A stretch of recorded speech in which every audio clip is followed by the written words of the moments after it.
This is a donut. It is very sweet and very good. But if you'd never tasted a donut, you wouldn't really know how sweet and how good a donut is if you'd never had that experience. Transcendental meditation is like that. Transcendental meditation gives an experience much sweeter than the sweetness of this donut. It gives the experience of the sweetest nectar of life, pure bliss consciousness. As Maharishi says, those who don't know, they don't know. Those who know, they enjoy. I hope this following documentary gives you some good news about the sweetness of life.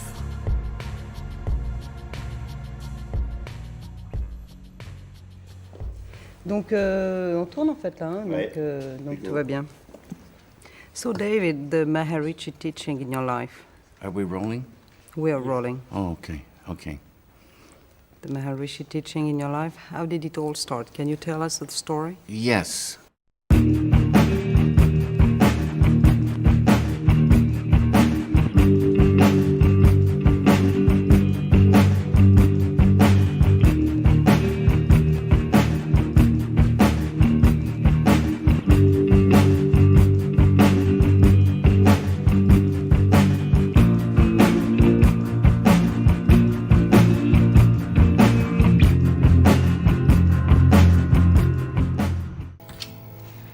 This here represents the surface of life. Surface. And we see surfaces, surfaces. And about 300 years ago, scientists, they started wondering what was this wood and what was this metal and what was it really? So they start looking into matter. So this side is matter, and this side is mind. Mind and matter. And the scientists, they discovered molecules.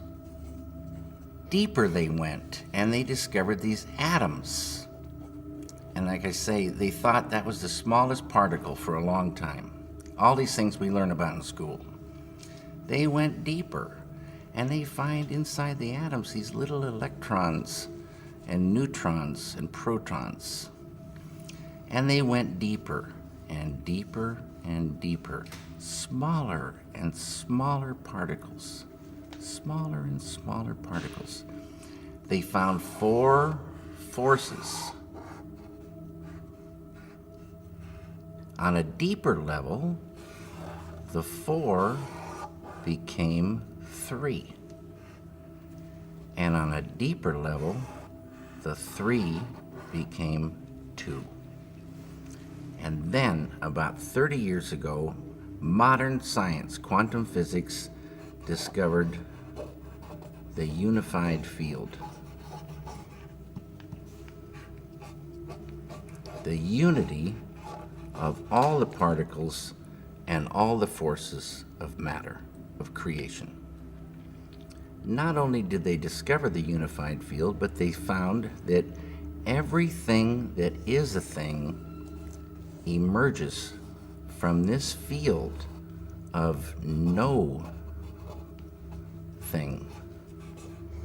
Unmanifest it is. Unmanifest. It is no hyphen thing, but all things come from it. Anything that is a thing has emerged from this field of unity.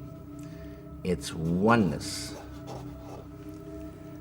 The scientists know this exists, but if they wanted to get there, you can't get there. It's unmanifest. You can't walk into this field. But any one of those scientists could practice a technique, transcendental meditation, which, remember, true happiness is not out there, you're given a mantra, a very specific sound, vibration, thought. Very specific. It needs to be life-supporting at all deeper levels. And that mantra that you're given, that Maharishi gives, the key that opens the door. The mantra turns the mind within, turns the awareness within, and you naturally dive. Why is it natural? Because each deeper level of mind and each deeper level of intellect has more happiness. And the deeper levels of mind and deeper levels of intellect correspond to deeper levels of matter. At the borderline of intellect, you transcend. Transcend is the key word. It means to go beyond. You're going beyond field of relativity, duality, experiencing oneness. Pure, unbounded, infinite consciousness.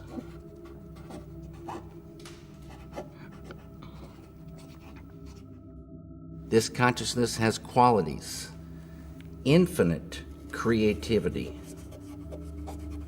intelligence, energy, love, power, and bliss. Dynamic peace. Always been there, never had a beginning, it is and it will be forever. Unbounded, infinite, eternal, immutable, immortal consciousness, fullness.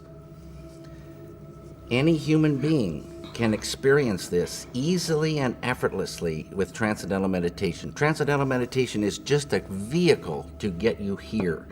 When you experience this level, you enliven it, and it grows in the individual.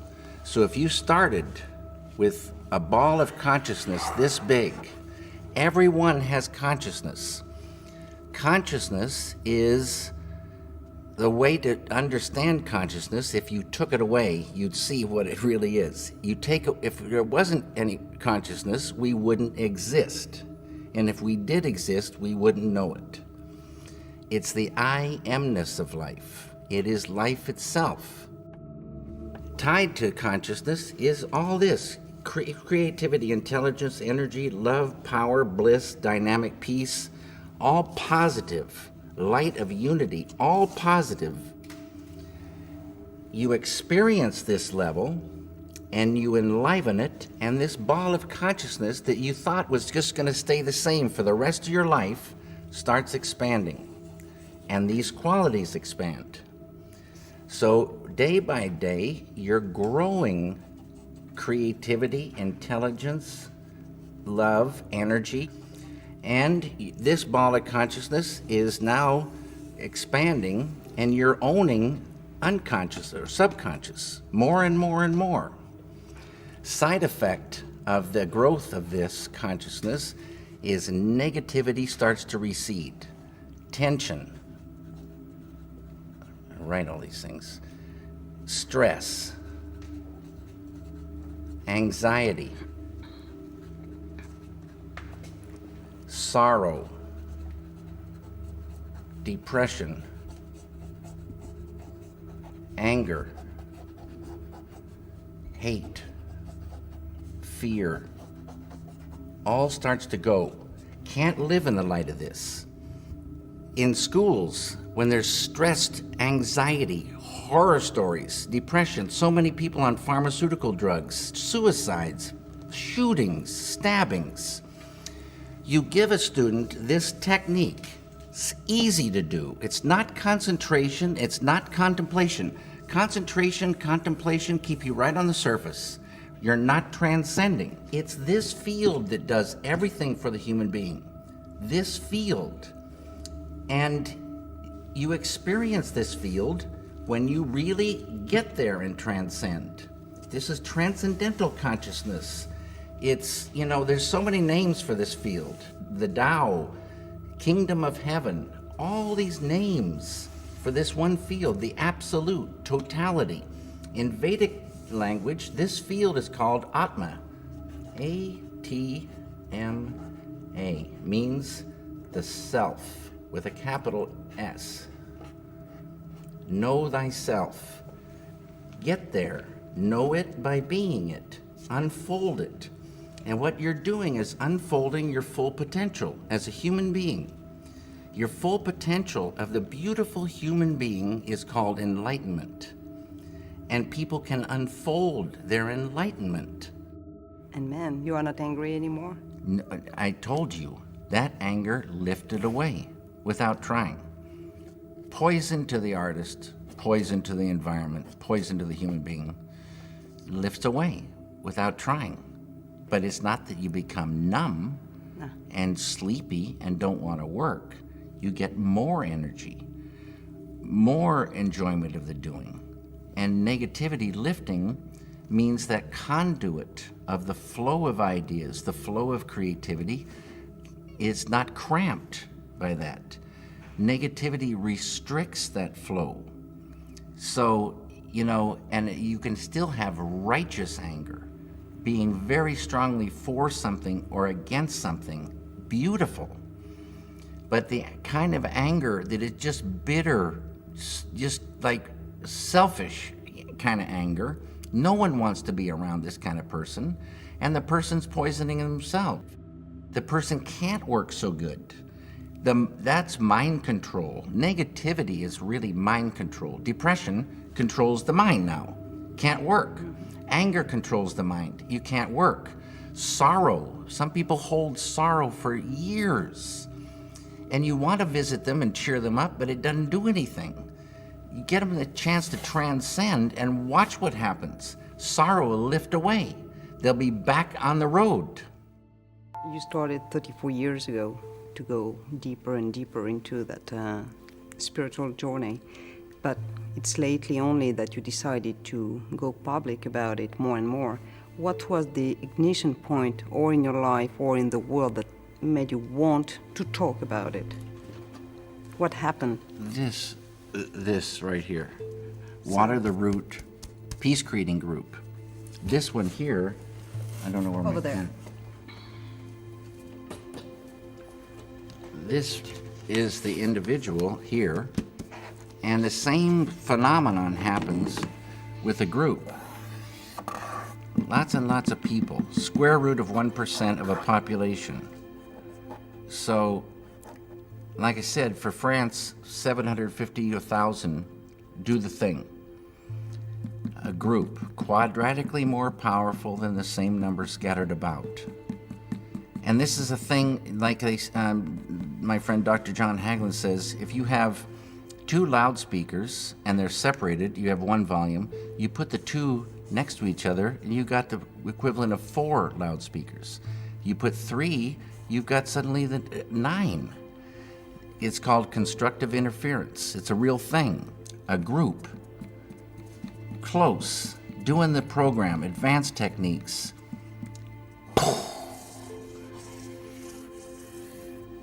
Day by day. Just like when you want to get electricity to the people, you build a power plant, generate that electricity, and they get it. And you want that power plant to stay. They got their computers running, their TVs running, the whole kitchen's running, and day by day by day, you're generating electricity. Day by day by day, you're generating dynamic peace. Beautiful thing. Human beings like a light bulb. And we enjoy that light inside, but we also radiate it. We affect our environment. Everybody knows that. You go into a room where there's been a bad argument, the argument's over, but you can feel that thing. You go into a room filled with felicite, bliss, and the power of that is so beautiful to be in. And this group radiates that. Side effect, negativity goes. enmity and the enemy goes without trying. Unified field. That's our big, big, big friend. And this is all the thing tied to peace. It gets to the point where you couldn't hurt another human being. It would be like hurting yourself. This is the way it is supposed to be. It's not the way it is, but it would be so beautiful. But the key is there. This feeling, it just grows and it's real. It's much more real feeling than our world, which is pretty much an absurd joke when, somebody is blowing children's heads off in the name of peace. It's a sadness. It's the old way. And now there is a new way to real peace. Had nothing to do with killing. And so it's reached a point where you just wouldn't ever think to hurt another human being. And you travel in real peace, you travel and you meet friends, not enemies. The light of unity destroys the enmity in an enemy, destroys negativity. There's no more enemy.